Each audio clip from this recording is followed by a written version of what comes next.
Thank you, Julia. First of all, I would like to thank the organizer, perhaps less so for just the invitation per se, but for the structure and for giving us the opportunity as keynote speaker to actually choose the speaker we wanted, which I thought there was a fantastic element of trust in giving us the opportunity to select and to showcase the disciplinary diversity, and I think that is a very exceptional thing to do. All right, so long title. Disclaimer, come on, next one.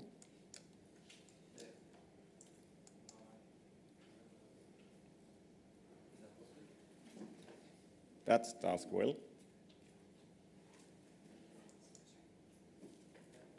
Okay.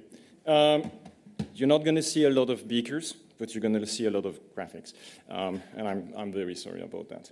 Okay, so ideology. I think that one of the things that we can agree is that from across the historiography of the discipline and of the subject, ideology has always been seen as an important thing. And in many respects, we have all of this material culture, and what we would like to see in the shadow of this material culture is some sort of ideology. Now, this ideology, as a sense of system of ideas, can take many forms. It can be the travelers and a system of hosts and guests, as Carsten was mentioning, or it can be also a system where you have young males quite happily flagging the masculine attribute across Europe. Whatever the content of that ideology, I think that there is clearly something to be said about ideology in the making of the Bell Beaker phenomenon. But obviously, it's always a little bit more complicated than that when it comes to Bell Beaker. Whatever object we take, there's going to be variation. I think that, as one person said, it's a bit like that, but it's always a bit different. And clearly, the problem of variation in the Bell Beaker is an issue. It's reinforced also by the fact that we're dealing with a huge space, with a lot of information.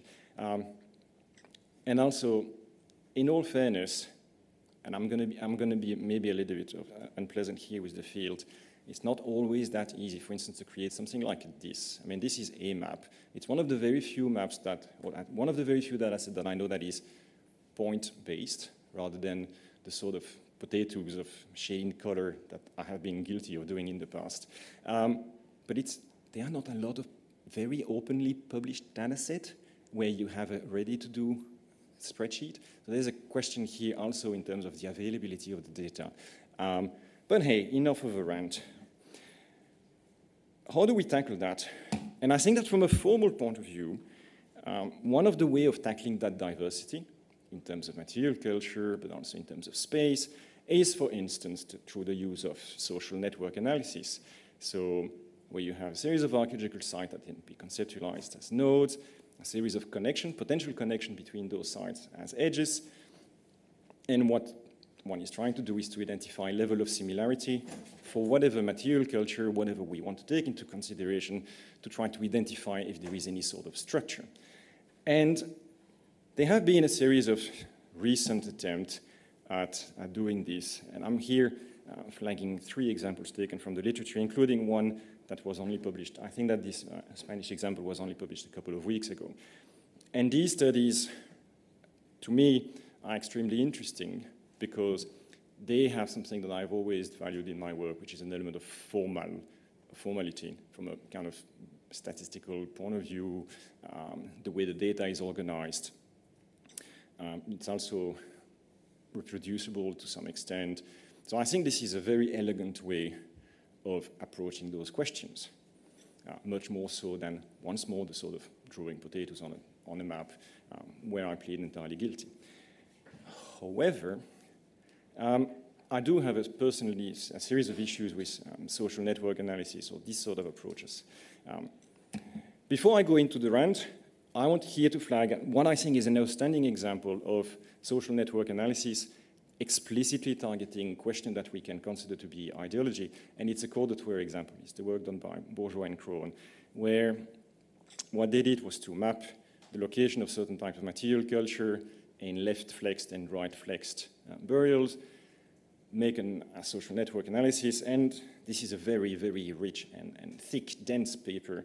But the key element here is that the shape of the network, when it comes to the right-flexed individual, is a very, very relatively dense, narrow network where there seem to be less variation, whilst the left-flexed individual is a much more open and dispersed structure with lots of local small series of nodes and clusters, suggesting that in the way the grave goods are placed, and potentially therefore the nature of the discourse which is underlying this, there are two different levels, and that one is really, really strict, and one is potentially has a little bit more room for agency or variation. And this, I think, is really an outstanding example of how to process. Plus the fact, and I'm anticipating some of the things that I will mention later on, that the data is published. So you can reuse this data. You can also re-explore this data from another point of view, for instance. However, and that's where I do have a series of issues with social network analysis, is that, at least in archaeology, the structure of the network is generally based on a measure of similarity between various threats and artifacts. And as such, that is not a problem. The fact that it's done quite often, but not always on pottery decoration, is something that we can discuss in terms of, is this the most valid or the most robust of proxy for what we are looking for? Should we move potentially for, I don't know, pottery technology, because there's a lot of studies suggesting that pottery technology is more interesting? That is something that we can discuss. But the key issue, and this is not a criticism of these studies, this is a criticism about this sort of approach, is that when you draw a network, yes, it is formal, yes, it has a sort of statistical elegance to it, but the link between the similarity, which is what you measure, which is how you draw those lines between sites, and the underlying responsible causal processes is assumed rather than demonstrated. So you assume that similarity is a measure of interaction, or you assume that it could be a proxy for something else. And at the end, and I do stress, it's a formal, it's a quantitative, it has a certain elegance, all quantities which need to be valued, but it remains a description. And there is nothing wrong with the description, by no means. But how we move from the description to an exploration of causal processes and factors is an altogether different thing. And that's where my talk's gonna go wrong. Because I think that there actually are a series of tools that allow us to take a look at it from another angle by looking at the causal processes. But this might not necessarily be the literature that, at least in the Bell Beaker world, we've been dealing the most with. And that's where we need to go into modeling. And modeling, not in the sense of a statistical modeling or a network modeling, but what I will call a computational modeling, simulations. Or a little bit too much hubris in that next sentence to become playing God. You create in a computer a simulation where you control some of the variables and you just see what's going on. In this particular instance, this is a model that I have the greatest of admiration for, which was produced totally outside of the world of archaeology. It was created by Robert Axelrod, who is one of the pioneers of agent-based modeling, and he's a political scientist. So I'm going to explain how the model works. So imagine that rather than having one of those disparate networks, you have a lattice. So you have a grid, which is, what you have here. So in this case, it's an hexagonal grid. We can discuss about the beauty of using an hexagonal grid versus a square grid. That's technicality. So imagine that every single one of those is a site, or an agent, to use the technical term. And what we have is each of those has a sort of identity card. So we have a series of what are called features, and then within each of those features, so we have the pottery, the metal, the funerary practice, or whatever. And then we have a series of variants. So if we take this one, we can flag it as 1, J, 2, F, 3, H. So this is the different variants. And conceptually, you can imagine that, yes, this individual has this beaker, this arrowhead, this Ritz card. And the neighbor has two different things, another third different thing, which could be conceptualized as a different pot, for instance, but also 4b and 5a, which is the same here and the same here, which once more could be conceptualized as the two same artifacts. What's happening in the simulation? So what are the rules that we're going to use in that? So what you do is that you create this grid, and then you randomly allocate to everybody an ID card. And then we're going to let them interact. And what's going to happen is that we're going to randomly select one of those cells, one of those agents, and this agent's then going to look at its neighbor, then it's going to select another one, and then they're going to shake hands and they say, oh, hello, how do you do? And they're going to compare their level of similarity. And in this case, you can see that they're already sharing 40%, so 2 out of the 5 potential things. And based upon that level of similarity, here, they're going to randomly select one of the other features that they do not share, that are not identical, and then there's going to be a transfer so that this one will not become even more like this. This is a very simple process called homophily. The more we are alike, the likelier we are to become more alike. Birds of a feather flock together. So this is a model which is very, very simple. It's not reality. Models are not true. They are abstract representation and ways to explore a series of processes. Why am I obsessed with that? What's happening when you run it? So under the normal condition, as I said, every single step, one agent's going to be selected. And then it's going to select one of its neighbors, and then we're going to have that game. And then we're going to repeat this step after step after step after step. At the beginning of the grid, everybody is random. So there's a very, very small probability that two neighbors have exactly the same identity card, if you want. But then we're going to let them interact. And what's going to happen after, in this case, 9,000 steps, the way you read this map is that when you have several hexagons, like for instance here, where we do not see a line, it's because they've all become identical. So through that process, they've reached a point where they're actually identical. So they may continue to interact, but when you have a cell that interacts with another one, which is exactly the same, they just shake hands, say, oh, all right, we are 100% the same. So we are going to exchange together, but they exchange together the same thing. So they keep on keeping the same. And you can start to see something interesting. You can start to see bigger blocks of homogeneity coming and appearing. And if you run the model, at one point it will converge. It will reach an equilibrium. And in the Axelrod model, one of the really cool things is that it will end up, say, making a series of big homogeneous blocks of various size. It will always happen. In that computer world, you will always end up having big blocks of homogeneity. The number of the blocks will depend, for instance, on a series of parameters, especially the number of features and the number of threads or the size of the grid. But it will always converge to creating those big blocks.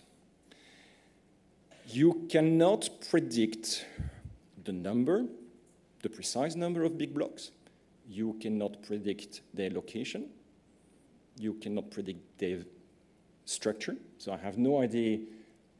I would have to open the output of the simulation to tell you that this is made of 1A, 2B, 3E, and so on and so on. You cannot predict that. But what you can predict is that you will end up with those stability.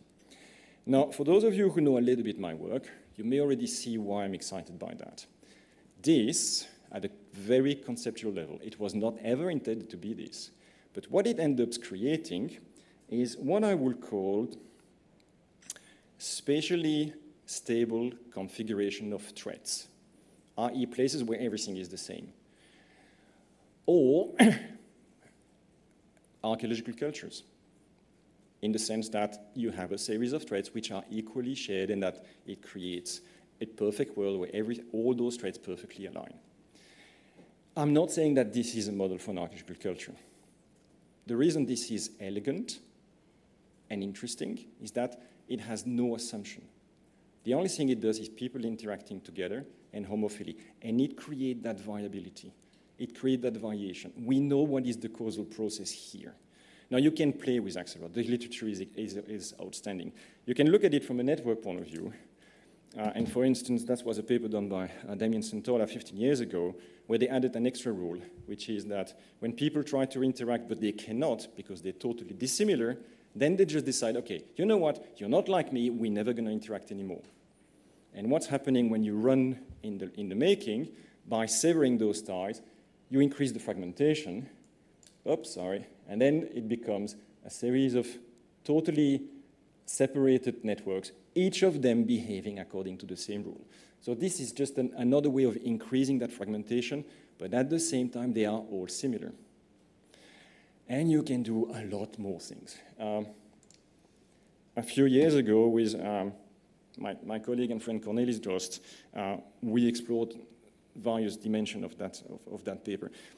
We didn't do it from a Bell Beaker point of view. We were actually interested in the spread of the Neolithic.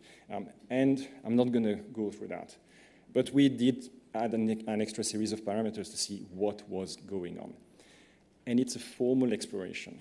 And one of the interesting things when you do this exercise is that these are perfect data. They don't have any bias. You know exactly what's making them.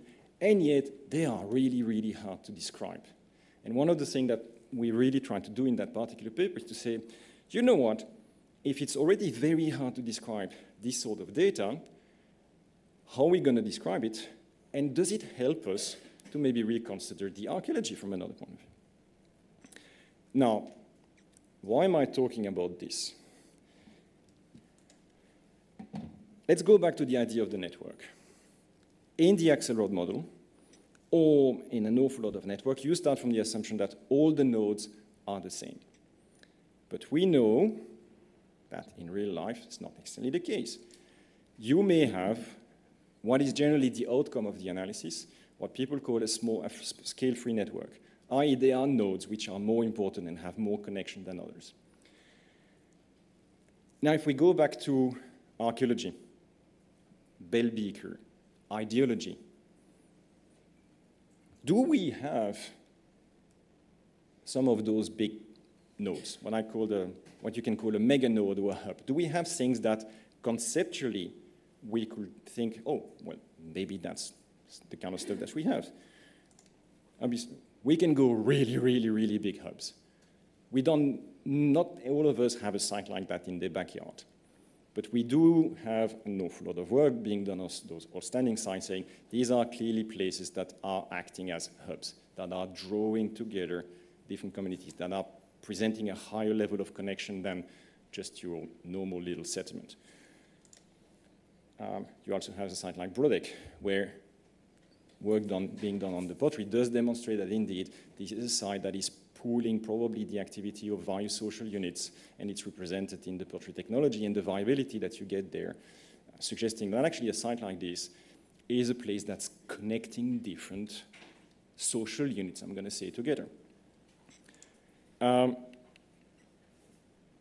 Many years ago, Mats Holtz, this is a much later example, suggested that some of the big barrows in Denmark, because of their making, and it's the fact that they're done clearly in a series of segments, we're also drawing the activity of and the participation of various social units. I'm saying social units. I'm not saying communities, villages, social units. But here also there is the idea that the funerary site, or some funerary sites, are not just linked to one node, but to several of them.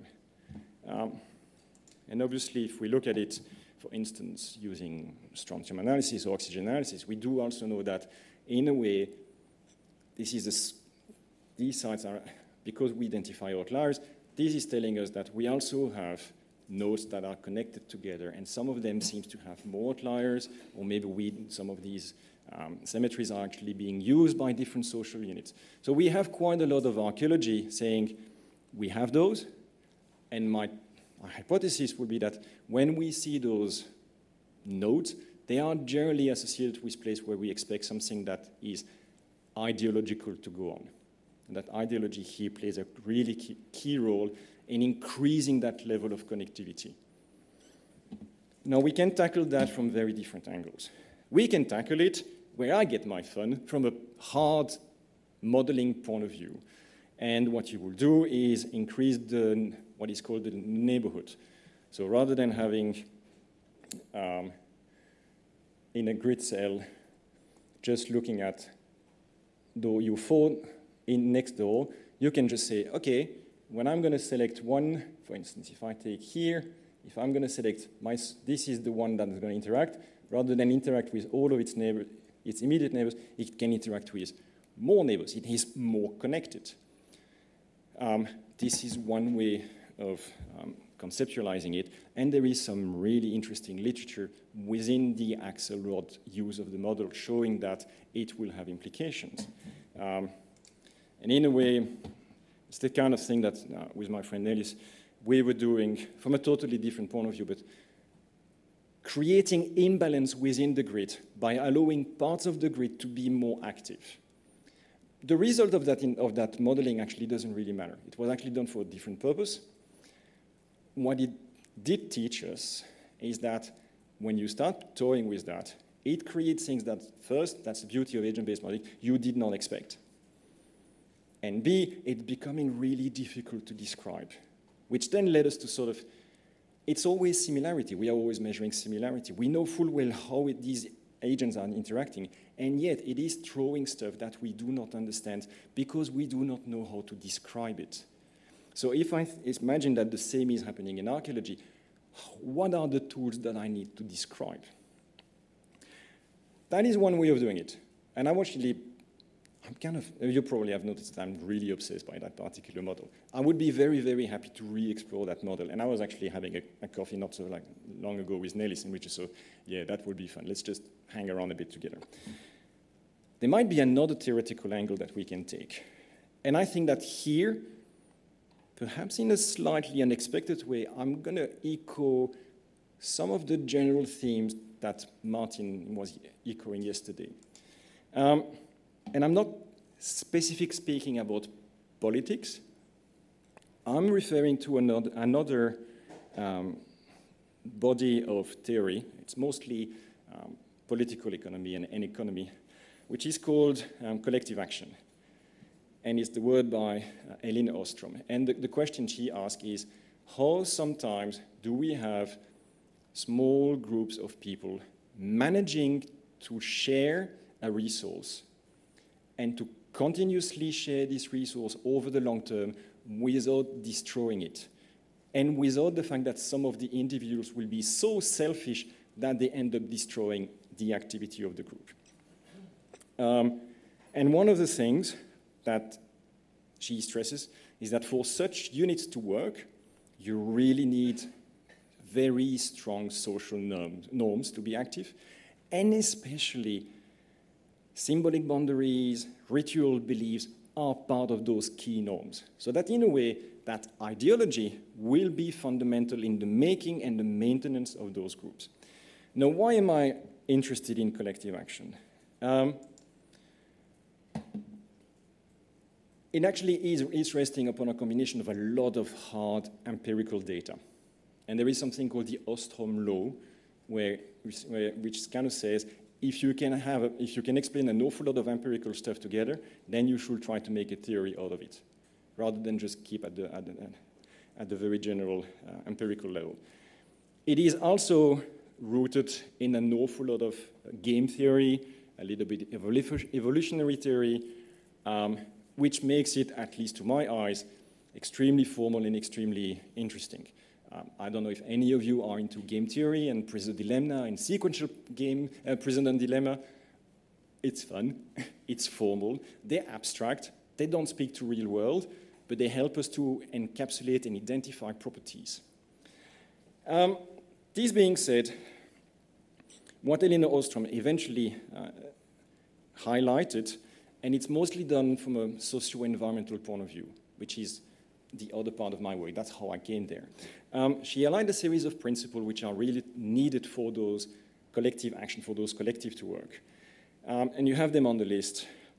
But here, just going to highlight the fact that first, you need to identify what she calls the common resources, and then you have a series of things about boundaries, effective monitoring, effective sanctioning, and for the time being, at this level of description, we can agree that these are the kind of things that we can consider to be shared norms or ideologies. Which then leads to the question of, okay, all very good, how do we do it in archaeology? How do we tackle these things? And this is the exploration that I'm offering for you.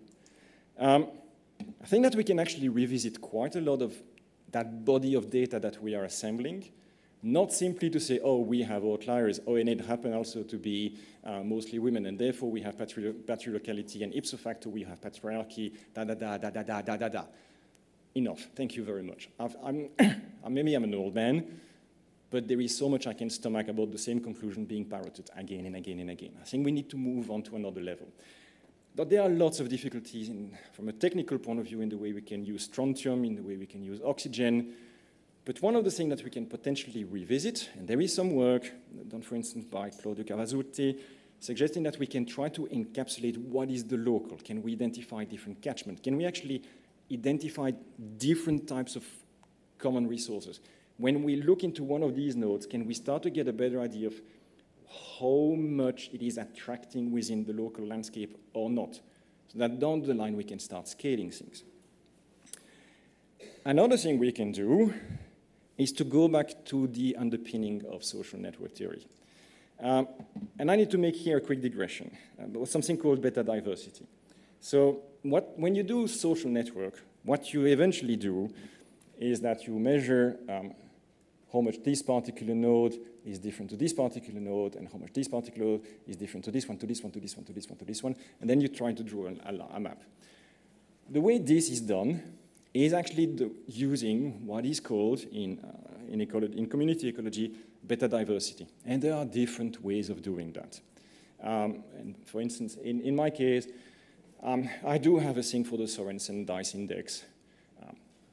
I'm not interested in discussing the technicalities. If anyone wants to discuss the technicalities, feel free.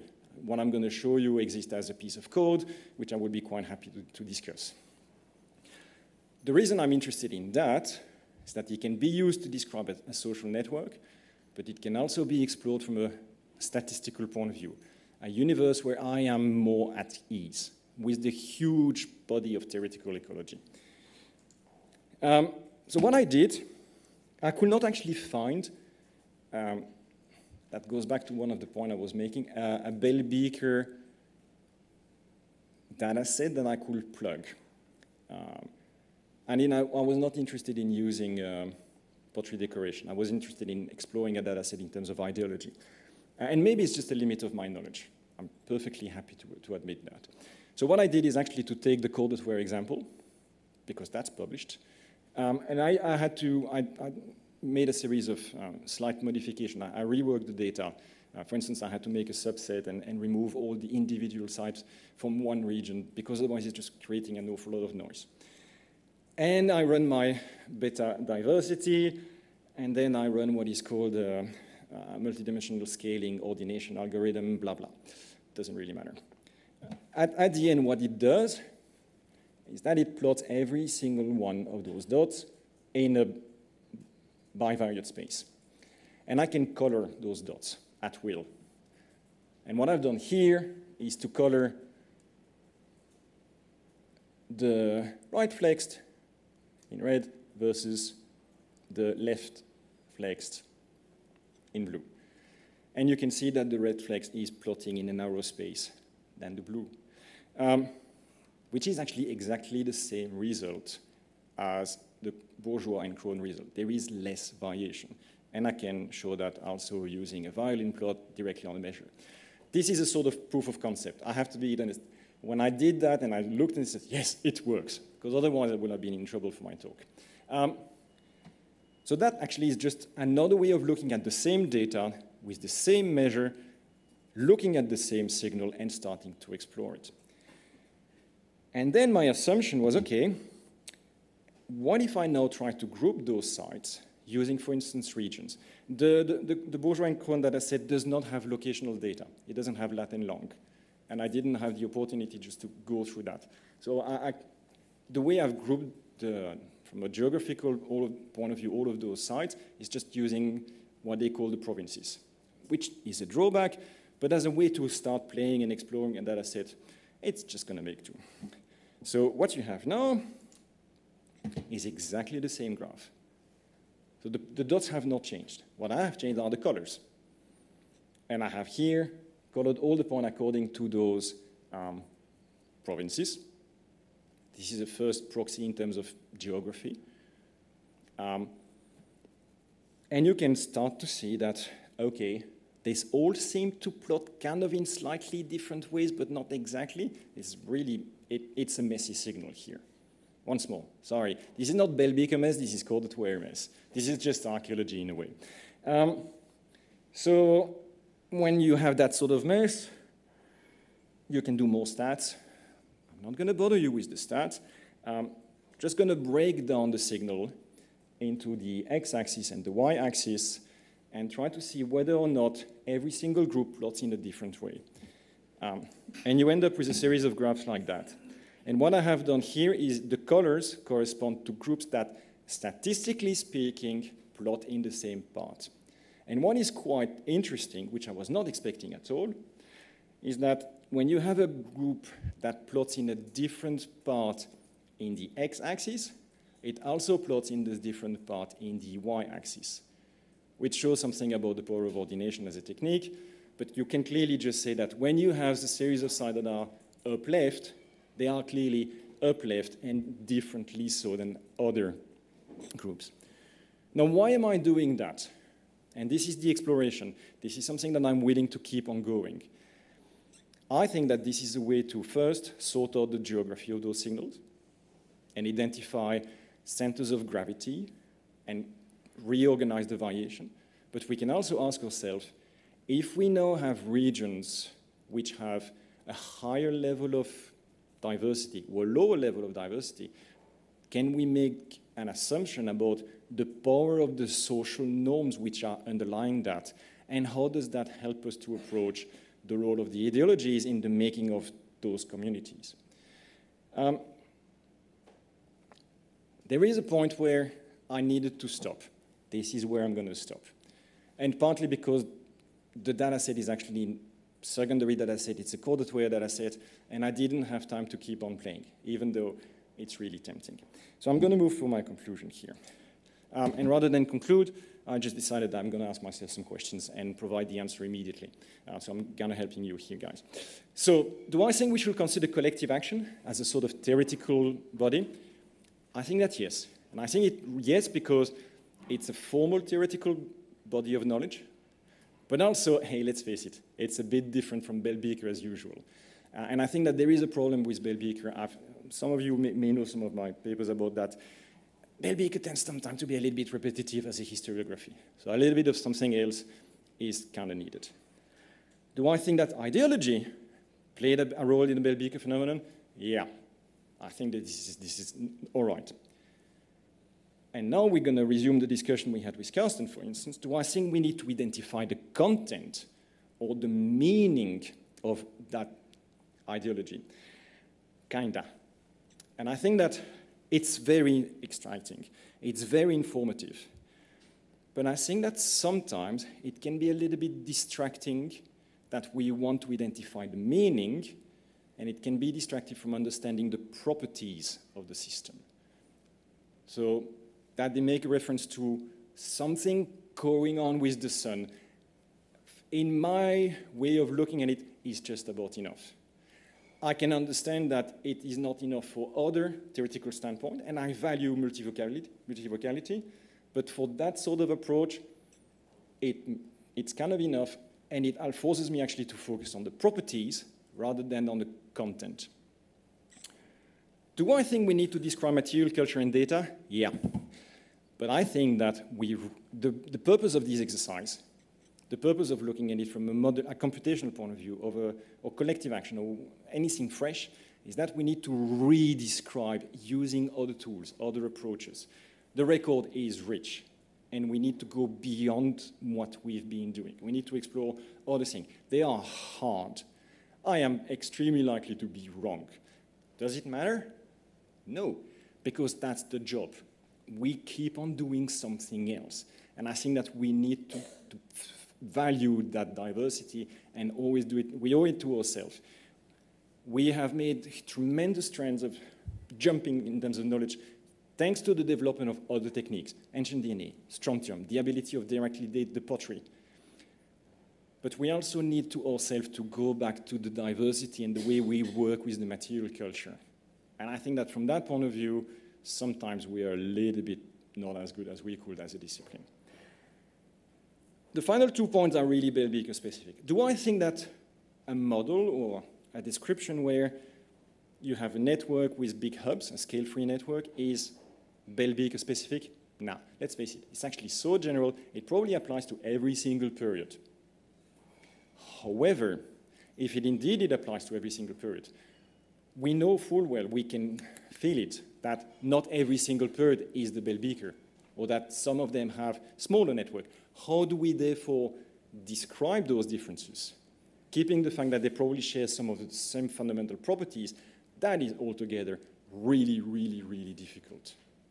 And we should not just say, oh, the Bell Beaker stands out. It proudly stands out in the variation. No, we need, if it indeed is behaving like that, then we really owe to ourselves to be a little bit more clever in the way we say. The same way that it's all very good to say it's always patriarchality, it actually encapsulates an awful lot more things, and we need to be better at understanding that.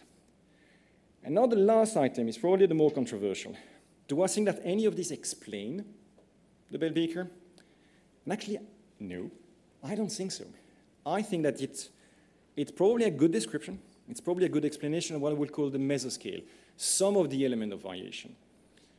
But I think that it only works with other things.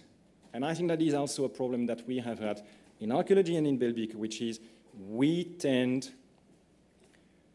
to want to unlock the entire variation from your site all the way to the big picture using one key. And I think that actually we should really think about the fact that, some processes only works at a higher scale and will never help to understand a single site, or the other way around.